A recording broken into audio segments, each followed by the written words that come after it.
Order వచ్చింది. So నేను iPhone కూడా ఆర్డర్ పెట్టాను. సో అమెజాన్లో, ఫ్లిప్కార్ట్లో ఆఫర్స్ అనేవి నడుస్తున్నాయి. సో అమెజాన్లో ఐఫోన్ 14 ఉంటుంది, ఫ్లిప్కార్ట్లో అమెజాన్ 13 అనేది ఉన్నది. సో ఇప్పుడు నేను యాక్చువల్లీ అడాప్టర్ ఫస్ట్ వచ్చింది డెలివరీ. సో నేను ఐఫోన్ కోసం ఈగర్లీ వెయిటింగ్. సో ఈ అడాప్టర్ అనేది ఒరిజినలా కాదా అనేది మనం ఎలా తెలుసుకుందామంటే, సో నేను ఇప్పుడు మీకు ఈ వీడియోలో చూపిస్తాను ఈ అడాప్టర్ ఒరిజినలా కాదా అనేది. సో ఇక్కడ మీకు ఒక ఇది ఉంది కదా, సో ఇక్కడ ఒక యారో మార్క్ ఉంది. ఈ యారో మార్క్ని తీసేసి దీన్ని ఒకసారి మనం అన్బాక్సింగ్ చేద్దాం. సో నేను ఇప్పుడు దీన్ని అన్బాక్సింగ్ అనేది చేస్తున్నాను. సో ఇది నా డ్రీమ్ అని చెప్పలేను, బట్ ఐఫోన్ అనేది ఒక బ్రాండ్.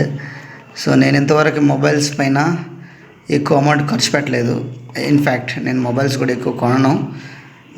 సో లైఫ్లో ఫస్ట్ టైం క్లోజ్ టు 60,000 ఆఫర్లో పడింది, తీసుకున్నాను. సో అలానే ఇప్పుడు ఈ అన్బాక్సింగ్ అనేది మనం చేద్దాం. సో ఇది ఒరిజినలా కాదా అనేది కూడా మీకు నేను చూపిస్తాను. ఇలా ఫైనల్గా అయితే అన్బాక్సింగ్ చేశాను. సో మీరు ఇక్కడ చూసుకున్నట్టయితే ఈ మన అడాప్టర్ పైన ఒక సీరియల్ నెంబర్ ఉంటుంది, అది CH426తో స్టార్ట్ అవుద్ది. అదే సేమ్ నెంబర్ మనకిచ్చిన ప్యాకేజ్ పైన కూడా ఉంటుందండి.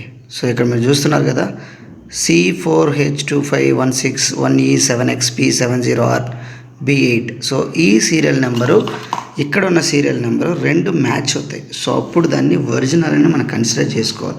అలానే ఒక అడాప్టర్ ఇచ్చారు. సో అలానే ఇక్కడని మనకు ఈ గైడెన్స్ బుక్స్ అనేటివి ఇచ్చారు. సో ఇది.